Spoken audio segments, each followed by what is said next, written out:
গল্পের নাম সত্যিকারের ধন। এক গ্রামে বাস করত রফিক নামের এক গরিব কৃষক। তার নিজের সামান্য জমি ছিল আর ছিল 2টা গরু। প্রতিদিন ভোরে উঠেই সে মাঠে যেত, হাল চাষ করত, ফসল ফলাতো আর সন্ধ্যায় ক্লান্ত শরীরে ঘরে ফিরত। গ্রামে অনেকেই তাকে করুণ দৃষ্টিতে দেখত, কারণ তার বড় জমি নেই, টাকা নেই, জীবনে কিছুই করতে পারবে না। কিন্তু রফিক কখনো অভিযোগ করত না। সে হাসি মুখে পরিশ্রম করত, পরিবারের দেখভাল করত এবং সময় পেলে অন্যের সাহায্যে এগিয়ে যেত।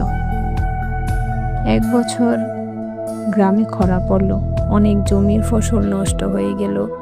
ধনী কৃষকেরা দিশেহারা হয়ে পড়ল। কারো জমিতেই শাক সবজি বা ধান হলো না, কিন্তু রফিকের ছোট জমিতে সে সময় ফলেছিল শাক সবজি। সে নিজের পরিবারের জন্য যতটুকু দরকার রেখে বাকিটা গ্রামের মানুষদের মধ্যে ভাগ করে দিল। সবাই অবাক হয়ে গেল। যে মানুষটাকে সবাই গরিব ভাবত, সে দুঃসময়ে সকলের পাশে দাঁড়ালো। একদিন গ্রামের এক মুরব্বী রফিকের বাড়িতে আসলো এবং রফিককে বলল, তুই তো আমাদের চোখে গরিব ছিলি, কিন্তু আজ বুঝলাম তোর মতো মানুষই আসল ধনবান।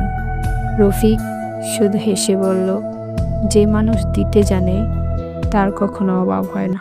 এভাবে রফিকের শাক সবজি পেয়ে গ্রামের মানুষরা খরার দিনও ভালোভাবে খেতে পারল। তো বন্ধুরা, এই গল্প থেকে আমরা কি শিখলাম?